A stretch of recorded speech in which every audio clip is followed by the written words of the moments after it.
하나님께서 우리들에게 주시는 말씀은 요한복음 14장 16절부터 20절까지 말씀입니다. 신약성경 172면에 있는 요한복음 14장 16절부터 20절까지 말씀입니다.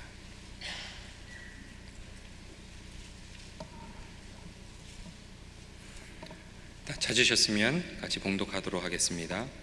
내가 아버지께 구하겠으니 그가 또 다른 보혜사를 너희에게 주사 영원토록 너희와 함께 있게 하리니 그는 진리의 영이라. 세상은 능히 그를 받지 못하나니 이는 그를 보지도 못하고 알지도 못함이라. 그러나 너희는 그를 아나니 그는 너희와 함께 거하시며 또 너희 속에 계시겠음이라. 내가 너희를 고아와 같이 버려두지 아니하고 너희에게로 오리라. 조금 있으면 세상은 다시 나를 보지 못할 것이로되 너희는 나를 보리니 이는 내가 살아있고 너희도 살아있으리라. 그날에는 내가 아버지 안에 너희가 내 안에 내가 너희 안에 있는 것을 너희가 알리라. 아멘. 정희수 목사님께서 진리의 영 보혜사 성령님을 사모합니다라는 제목으로 말씀을 전해주실 때 하나님의 귀한 음성이 들리는 귀한 은혜가 있으시길 축원드립니다. 할렐루야. 우리 비전 예배 한번 손들어 보겠습니다. 비전 예배, 우리 다 손들어서 반갑습니다. 환영합니다. 축복합니다. 잘 오셨습니다. 몇 주 전에 캘리포니아에서 전 세계 복음주의 계통의 목회자 5,000명이 모여서 대규모 컨퍼런스가 열렸습니다. 근데 이 컨퍼런스에서 오늘날 기독교 현실을 진단하면서 오늘날이 기독교의 최대 위기의 순간이라 이렇게 진단하고 있습니다. 그 위기의 근원은 기독교의 내부로부터 온다고 강조했습니다. 그 가장 큰 위기는 하나님의 말씀에 대한 권위가 무너지고 있다, 이렇게 진단하고 있습니다. 절대적인 하나님의 말씀의 권위가 손상되고 난도질지는 그런 성서의 권위에 대한 훼손의 안타까움을 그들은 한결같이 지적하고 있습니다. 오늘 우리가 사는 이 세상은 더 이상 우리 조부모들이 또 우리 부모님들이 살던 세상과 같지 않습니다. 우리가 지난날 지켜왔던 많은 성서적인 가치들, 영적인 가치들이 침식당하는 그러한 세상에 우리가 살고 있습니다. 소위 말해서 기독교 시대에서 후기 기독교 시대, 포스트 크리스찬 시대로 이렇게 표류하고 있습니다. 세상은 더 이상 교회에 대해서 우호적이 아닙니다. 믿는 자들이 오늘날 핍박당하는 세상이 오늘날의 세상입니다. 근데 그 가장 큰 원인은 사람들이 하나님의 말씀을 들으려고 하지도 않고 또 하나님의 말씀과 단절되어 살아가기 때문에 그렇습니다. 기독교인들조차도 성경에 대해서 무지한 사람들이 너무나 많습니다. 시간이 지날수록 이제 하나님의 말씀이 점점 멀어져서 세상 오락을 즐기는 교회의 성도들이 늘어나고 있습니다. 성경에 대한 묵상과 연구를 꾸준히 하지 않습니다. 그래서 하나님의 영원한 진리가 교회조차에서도 추방되고 머물지 못하는 안타까운 현실이 오늘날의 현실입니다. 그래서 이러한 현실 가운데 지나간 몇 달 동안에 우리 연합교회 많은 교우들이 요한복음을 큐티하고 묵상하면서 많은 은혜를 받았습니다. 저 자신도 이 요한복음의 깊은 말씀의 매력에 흠뻑 젖었습니다. 하나님의 말씀이 이토록 오묘한가, 매일 매 시간 감격하며 또한 이 말씀을 묵상하게 됐습니다. 우리 당회원들과 교육자들 그리고 많은 우리 교회 교인들이 카카오톡으로 하나님의 말씀에 대한 요한복음의 묵상을 나눴습니다. 그러면서 이 요한복음의 사랑에 깊이 빠졌습니다. 우리 인생들에게 하나님께서 이 하나님의 말씀을 통해서 은혜를 주시는 하나님의 사랑에 감사합니다. 요한복음의 묵상은 끝났지만 그 요한복음의 강력한 여진이 계속되리라고 저는 확신합니다. 내일부터 우리가 다니엘서를 가지고 다니엘을 통독하면서 또 사순절 특세를 가지는데 이번에 주제가 타락한 세상을 극복하는 다니엘의 영성, 다니엘의 삶을 살라, 이런 주제로 다니엘서를 묵상합니다. 또 한 번의 영적인 파도가 우리 교회에 밀려올 줄로 믿습니다. 오늘날 이 세상은 하나님의 말씀만이 소망입니다. 여러분 믿습니까? 따라서 합시다. 하나님의 말씀만이 이 시대의 소망이다. 하나님의 말씀을 붙들고 씨름하는 성도들만이 오늘 이 타락한 세상을 극복하고 하나님이 주시는 영권과 지혜와 명철로 승리할 수 있습니다. 많은 교우들이 결단하시고 또 내일부터 사순절 특세에 참여하여 하나님께 영광 돌리시기를 축원합니다. 이 요한복음 14장으로부터 16장에 보면 성령의 역사에 대해서 집중적으로 조명하고 있습니다. 특히 성령님께서는 두 가지 닉네임, 별칭을 가지고 있습니다. 첫째로 성령님을 보혜사 성령님이다 이렇게 묘사하고 있습니다. 오늘 우리 14장 16절을 우리 한 번 더 읽어보겠습니다. 시작. 내가 아버지께 구하겠사오니 그는 또 다른 보혜사를 너희에게 주사 영원토록 너희와 함께 있게 하리니. 성령님의 또 다른 닉네임은 또 다른 보혜사, 보혜사입니다. 보혜사. 보혜사란 뭔가? 보혜사는 번역하면 위로자요, 변호사요, 그리고 해석자라는 뜻입니다. 헬라어로는 파라클레토스라는 두 단어를 사용하고 있습니다. 파라라는 그리고 클레토스. 이 파라라는 것은 바로 옆에 계셔서 클레토스, 위로하고 격려한다. 즉 한 인격자가 옆에 계셔서 위로하고 격려하고 변호하고 그리고 해석해 주신다, 이런 말씀입니다. 이스라엘 탈무드에 나타난 가정교육을 보면 이 보혜사의 성격을 잘 이해할 수가 있습니다. 이스라엘에는 자녀들이 잘못했을 때 아버지가 매를 듭니다. 아버지가. 그래서 책망할 때는 반드시 아버지가 매를 때립니다. 매를 때립니다. 그런데 아버지가 매를 댄 후에는 어머니가 들어와요. 그래서 어머니가 이 맞은 애를 위로합니다. 아빠가 너를 미워해서 그런 게 아니라 너를 사랑하기 때문에 매를 든 것이란다. 때리는 아버지의 마음이 너보다 더 아프단다. 언젠간 아버지의 매를 네가 이해할 날이 다가올 거야. 이렇게 따뜻한 말로 매 맞은 자녀를 위로합니다. 바로 이 보혜사의 역할이 이런 어머니의 위로자의 역할을 합니다. 우리들이 하나님께 매를 맞을 때가 있어요. 우리가 하나님께 징계를 받을 때가 있어요. 그런데 성령님께서 찾아오셔서 하나님이 너를 사랑하기 때문에 연단하시는 거야. 지금은 실패하는 것 같지만 이 실패는 하나님이 너를 사랑하는 증거야. 십자가를 바라보아라.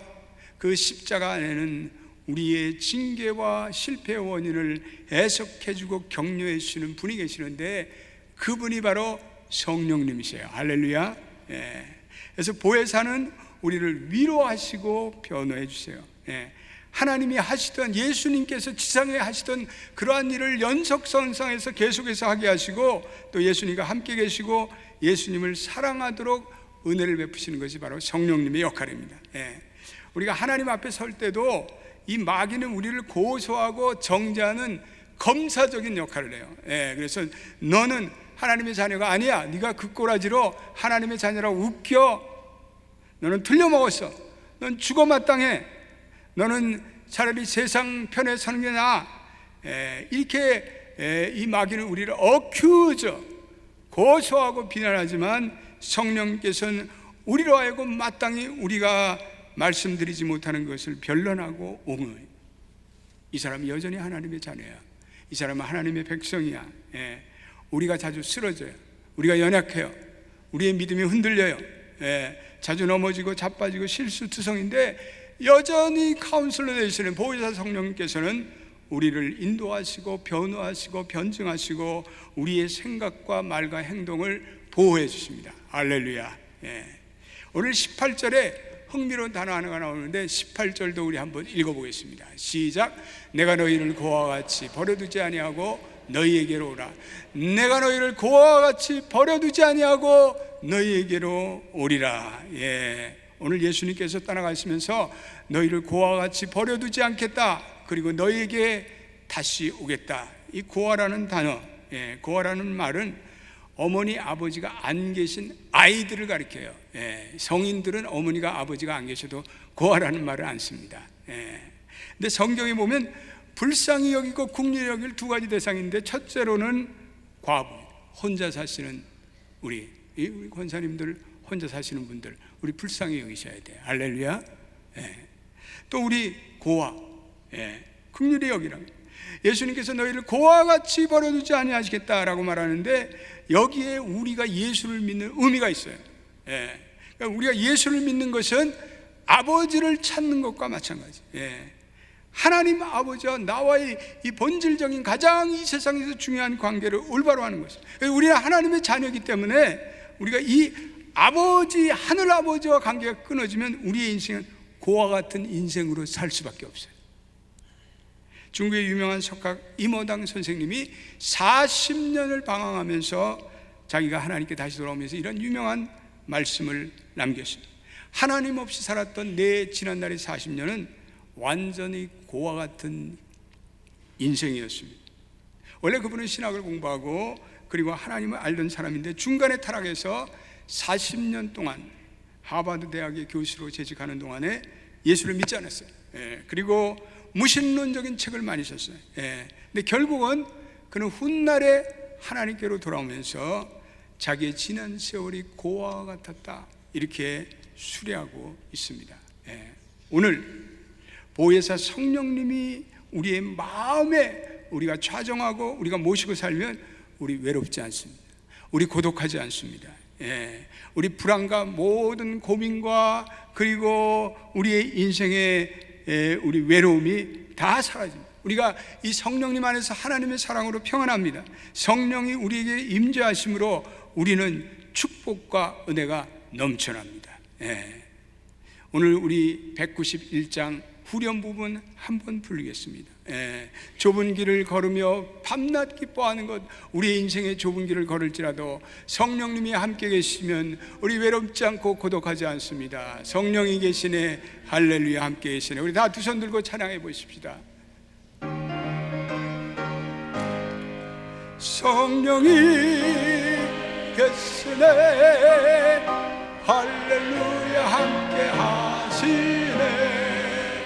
좁은 길 걸으며 밤낮 기뻐하는 것, 주의 영이 함께함이라. 성령이 계시네, 성령이 계시네, 할렐루야, 함께하시네. 좁은 길 걸으며 밤낮 기뻐하는 것, 주의 영이 함께하시네. 할렐루야. 여러분들이 좁은 길, 여러분들이 슬픔의 길, 역경의 길, 사망의 길을 걸을지라도 성령님이 함께 하심으로 기쁨으로 걸어가는 여러분들의 인생이 되기를 축복합니다. 두 번째, 성령님의 또 다른 닉네임은 진리의 영이에요. 진리의 영. 그래서 성령님은 진리를 깨닫게 하시는 지적 능력의 하나님이세요. 17절 읽어보겠습니다. 이렇게 얘기하고 있어요. 17절도 우리 한번 읽어보겠습니다. 17절 말씀 시작. 그는 진리의 영이라 세상은 능히 그를 받지 못하나니 이는 그를 보지도 못하고 알지도 못함이라. 그러나 너희는 그를 아나니 그는 너희와 함께 거하시며 또 너희 속에 계시겠습니다. 그는 진리의 영이라. 성령님은 우리로 하여금 진리를 깨닫게 하세요. 그래서 성령님은 성경의 영원한 인도자가 되세요. 성령의 가장 중요한 역할 중에 하나는 진리 가운데로 우리를 인도하시는 멘토의 역할이에요. 성령께서 우리를 진리 가운데 인도하세요. 요한복음에는 특별히 이 사실이 많이 강조되고 있습니다. 우리가 이 요한복음 16장 13절도 유사한 말을 하고 있는데 13절도 한번 읽어보겠습니다. 시작. 그러나 진리의 성령이 오시면 그가 너희를 모든 진리 가운데로 인도하시니 그가 스스로를 말하지 않고 오직 들은 것을 말하되 장래일을 너희에게 알리시리라. 아멘. 성령님은 그가 자신의 것을 알리지 않고 그가 예수 그리스도에 관한 모든 진리를 알게 하는 안내자의 역할을 한다는 거예요. 예수 그리스도에 대한 모든 진리를 조명하는 역할을 해요. 그래서 성령님은 예수 그리스도께 영광을 돌려요. 오직 예수 그리스도의 영광을 드러나게 하는 그 역할을 하신다. 예수님께서 우리에게 가르쳐 주신 모든 진리가 깨달아지고 알아지고 또한 기억나게 한다는 그러한 말씀을 하고 있습니다. 사도행전 2장에 보면 오순절에 성령이 오셨을 때 베드로를 비롯한 모든 사도들이 성령 충만함 받았어요. 그리고 하나님의 복음을 담대히 전해 말씀을 전하는데 이전에 볼 수 없었던 강력한 지혜가 나타나요.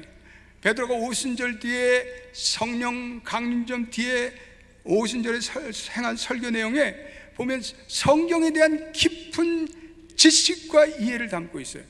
어떻게 고난당하신 십자가에 못 박힌 예수님이 구약에 예언된 그리스도로 이렇게 탁월하게 논증할 수 있을까? 우리 깜짝 놀라요. 베드로는 어부 출신이에요. 그래서 그는 지식적인 사람이 못 됩니다. 그런데 이 베드로의 탁월한 설교가 베드로의 자신의 인간적인 지혜가 아니라 성령님이 가르쳐주신 지혜예요. 그래서 베드로후서 3장 15절에 그가 받은 지혜대로 자기가 이같이 하나님의 말씀을 써내려갔다 이렇게 얘기하고 있어요. 베드로 자신의 인간적인 지혜가 아니라 성령님께서 주시는 신적인 지혜로 그는 말씀을 증거했음을 알 수가 있습니다. 거룩한 인도자 성령님께서 베드로에게 지혜를 주셨어요. 그리고 성경의 가르침을 적용하도록 도와주셨어요. 요한복음 16장 12절에도 이렇게 말씀하고 있어요. 16장 12절도 한번 읽어보겠습니다. 시작. 내가 아직도 너에게 이를 것이 많으나 지금은 너희가 감당하지 못하리라. 사실 1세기에 팔레스타인의 어부들로서는 이 하나님의 진리의 위대함과 풍성함을 다 이해할 수가 없어요.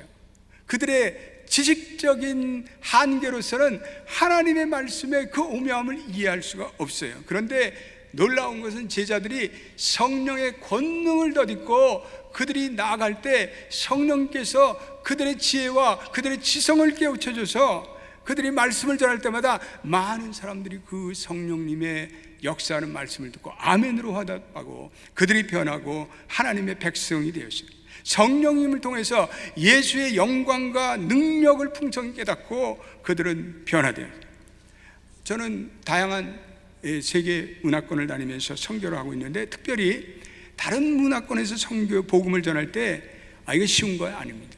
근데 성령님이 함께 하셔서 성령님께서 그 역사를 이루신다는 제가 그런 체험을 많이 합니다.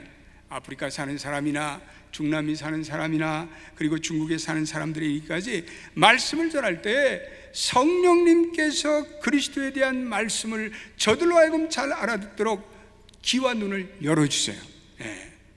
그래서 교회가 선교적인 사명을 다할 때 이 교회는 말씀의 증거에 성령님의 역사가 함께 하셔서 저들의 모든 이방인의 마음을 열어서 깨닫고 조명해 주시고 증거하게 하세요.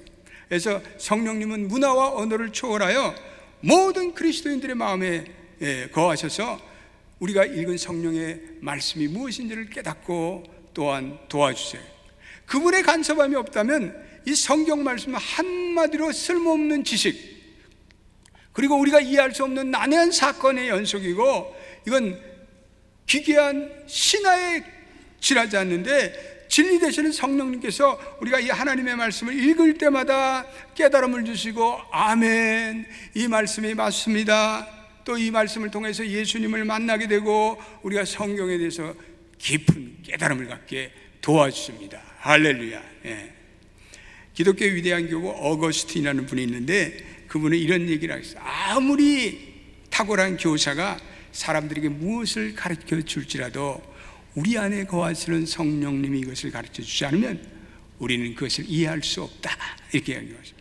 아무리 사람이 가르쳐 주고 애를 쓰고 노력해도 우리 안에 거하시는 그 성령님께서 배우는 사람들의 마음에 감동을 주셔야 돼요. 그렇지 않으면 모든 외적인 세상 선생님들의 노력은 올리는 깽가리가 되고 맙니다. 그래서 우리가 무엇을 깨우치려면 우리 안에 거하시는 성령님이 우리를 가르치시고 깨우치시고 깨닫게 해주십시오.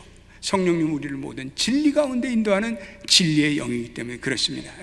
그래서 우리가 하나님의 말씀을 읽고 묵상할 때 우리 안에 계시는 성령님이 우리의 마음을 내 마음을 주장하시고 진리를 깨닫게 해달라고 우리는 간구해야 돼요. 물론 이 수학이나 이 과학이나 세상적인 지식은 공부를 통해서 학습을 통해서 불신자나 그리고 믿는 사람이나 구별 없이 알 수 있는데 그러나 구원에 이르는 지식, 하나님을 아는 지식, 영적인 세계의 지식은 성령님이 깨닫게 해주지 않으면 불가능해요.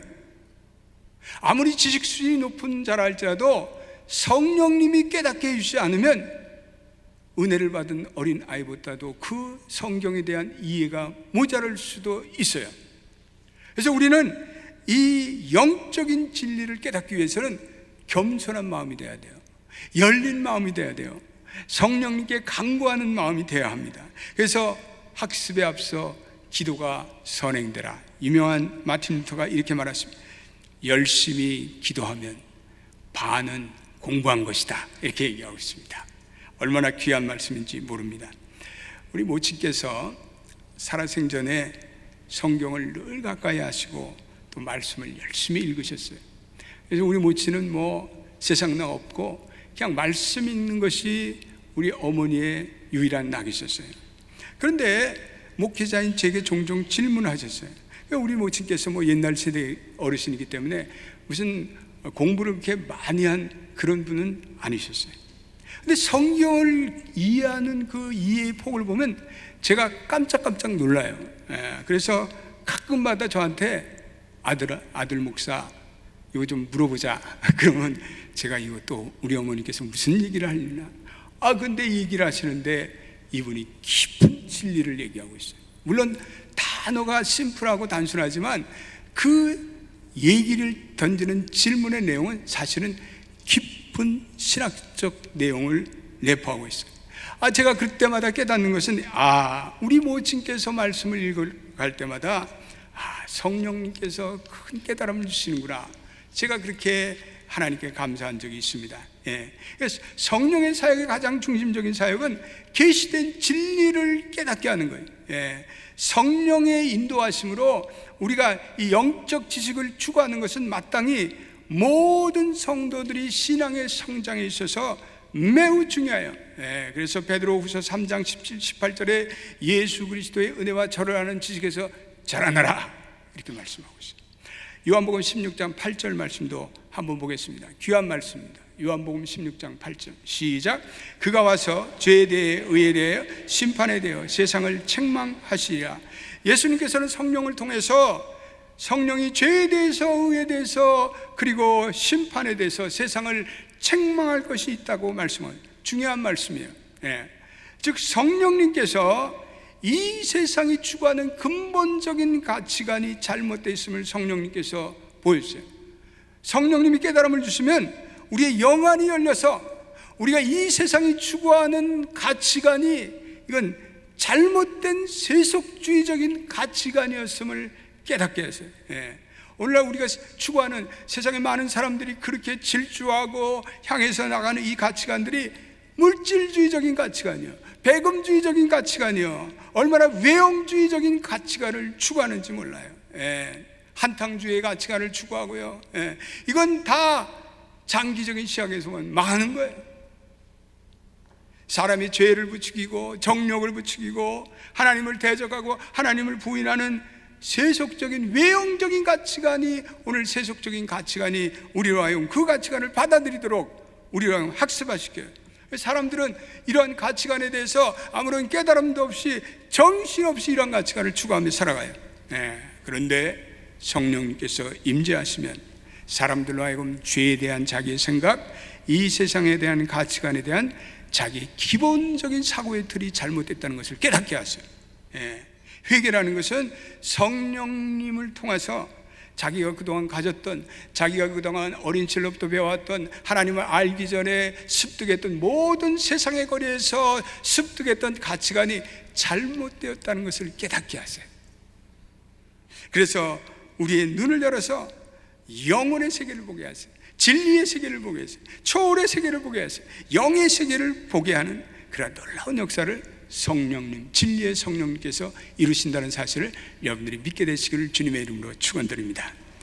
요즘에 미국이 공교육의 절대적인 위기를 얘기하고 있습니다. 그래서 오바마 대통령이 평소에 공교육 혁신에 대해서 얘기를 많이 하고 있는데, 사실은 공교육의 혁신은 무슨 공교육의 틀을 바꾸고 외형적인 프레임을 바꾸고 그런 것으로부터 시작돼야 되는 것이 아니라, 오늘 미국의 공교육의 위기는 인성교육의 부재, 품성, 성품 교육의 부재, 그리고 도덕 교육의 부재, 가치관 교육의 부재에 있습니다. 예. 오늘날 미국의 교육을 보면 유능한 사람이 되라, 돈을 많이 벌어라, 성공해라, 앞서가는 사람이 되라, 이런 것이지 그 교육에 인간을 진정 사랑하고 헌신하고 희생하고 그리고 인격을 갖추고 도야하고 이런 교육들을 시키지 않아요. 실용주의 교육이라는 게 다 그런 교육입니다. 예. 그래서 오늘 이런 평등 교육으로 말미암아 미국의 일반 공립학교의 학생 자퇴율은 30%예요. 30%. 예. 학생들이 졸업하고 무절제하고 방종하고 물질주의적이며 태폐주의적인 가치관을 가진 학생들을 양산하고 있습니다. 그래서 이 캠퍼스에서 학생들을 이런 세상적인 가치관을 가진 학생들로 만들어내서 이 졸업하는 학생들이 세상에 나가서 그냥 돈밖에 몰라요. 남을 짓누르고 그냥 성공하는 것밖에 몰라요. 자기의 쾌락을 추구하고 자기의 안위를 추구하고 헌신이나 희생을 가르치지 않고 또한 이웃을 사랑하는 것을 가르치지 않아요. 그래서 이기적이고 무절제한 기성세대로 만들어. 최근에도 계속해서 미국에서 애리조나로부터 각주로부터 매주마다 끊임없이 무차별 사격 드라이브인 슈팅이 이루어지고 있어요. 이거 참 개탄할 날. 아니, 미국처럼 이렇게 위대한 문명국가와 미국처럼 이런 과학주의가 최고로 발달한 나라에 이런 야수적인 야만적인 일들이 계속 일어나고 있어요. 이건 공격의 실패를 얘기해요. 예. 어떤 사람은 자기가 가지고 있는 그 잘못된 신념을 가지고 사람들을 죽이는 그런 사람도 나타나는 실정입니다. 이런 잘못된 교육으로는 도저히 미국이 회생될 수가 없습니다. 예. 이 미국이 성서 중심의 교육관 그리고 하나님의 살아계심을 가리키는 이런 하나님의 신앙교육으로 돌아가요. 그것만이 살 길이에요. 예. 사실 미국의 현재 명문대학 하버드, 프린스턴, 예일 이런 대학은 한때 그들의 시작의 이념은 하나님의 종을 만드는 그런 하나님 중심의 성서적 가치관을 가지고 있는 대학 이념을 가지고 출발했는데 그 대학들이 지금은 한결같이 이렇게 타락하고 세속화를 치닫고 있어요. 학교마다 이렇게 레즈비언 그리고 동성애 교수가 득세하고 또 학교마다 무신론을 가진 교수들이 학생들로 하여금 하나님을 부인하고 하나님을 떠나라는 가치관을 은연중에 심어주고 있어요. 예. 우리는 이 캠퍼스를 위해서 기도하지 않을 수도 없어요. 예. 성령께서 이 같은 세상의 잘못된 가치관을 오늘 정죄하시고 심판하시고 책망하고 계십니다. 성경의 진리로 가르쳐 주시고 세상에 마땅히 가르쳐야 할 진리를 깨우쳐 주십니다. 그래서 예수 믿고 성령 충만하면 이 세상을 극복할 지혜를 주십니다. 그래서 하나님의 영광이 드러나게 하십니다. 우리 교회사에도 보면 성령 충만한 사람들 가운데 지성인들이 얼마나 많은지. 유명한 조나단 에드워드라는 유명한 이 예일의 대학 총장은 하나님을 잘 섬기며 미국의 부흥사의 가장 유명한 부흥의 지도적인 하나님의 사람이 되었습니다. 오늘 우리가 그리스도 안에서 새로운 피조물을 입은 자는 감정과 의지에만 변화되는 것이 아니라 지식에까지 새로움을 받는 자라고 골로새 3장 10절에 말씀하고 있습니다. 따라서 우리 모든 그리스도인들은 죽는 날까지 배우는 것을 게을리해서는 안 돼요. 이를 위해서 우리가 드리는 주일마다 예배마다 이 예배가 형식적으로 끝나지 않고 여러분들이 이 주일에 와서 하나님의 진리를 뭔가 마음을 열고 강단에서 선포되는 말씀 또 여러분들의 가정 공동체에서 학습되는 하나님의 말씀에 대해서 깨달음을 가져야 돼요. 뭔가 기대하고 와야 돼요. 마음이 열려져야 돼요. 주중에도 여러분들이 꼭 성경 본문을 붙들고 묵상하며 씨름하셔야 합니다. 주일날만 와서 그냥 성경책 한번 펼치고 그리고는 주중에는 그 성경책 선반 위에 그냥 올려놓고 또 주일날 되면 가져오고 이런 식으로 해서는 안 됩니다. 오늘날 이 좌초하는 위기의 시대 속에서 우리는 하나님의 말씀을 날마다 읽고 묵상하고 그 말씀에서 새로운 진리를 배워야 돼요. 우리가 새로운 진리를 배우지 않으면 우리의 영은 점점 기운을 잃어요. 활력을 잃어요. 생기가 없어져요. 그래서 우리 성도들은 죽는 날까지 항상 진리를 배우며 또 새로운 것을 알아가는 기쁨을 가지고 살아갈 때 우리가 죽어도 나이가 들어도 속사람이 새로우며 성령 안에서 우리는 fresh spirit, 우리는 새로운 영을 가지고 살게 될 줄로 믿습니다. 연합교회 모든 성도들은 말씀과 성령, 그리고 성령과 말씀이 계속해서 조화를 이루어 하나님의 능력과 은혜가 나타나는 성도들이 되기를 기도합니다. 온 성도들이 성령의 인도하심, 하늘의 지혜와 명철을 사모함, 이 시대에 하나님의 비전과 꿈을 이루는 우리 연합교회가 되시기를 주님의 이름으로 축원드립니다. 기도하겠습니다. 하나님, 성령님은 보혜사 성령님이십니다. 오늘 우리를 위로하여 주시고, 오늘 우리의 고독과 외로움과 우리의 인생의 많은 문제 속에서 또 우리가 죄의식으로 죄책감을 느낄 때 우리를 변증해 주십니다.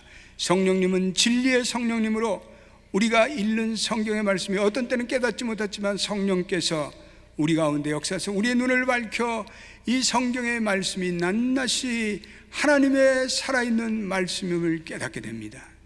날마다 말씀과 씨름하며 성령을 사모하며 그리고 하나님 나라의 가치관과 새로운 성서적인 가치관으로 이 혼란한 세상의 믿음으로 승리하는 우리 연합교회 모든 성도들이 되게 하여 주옵소서.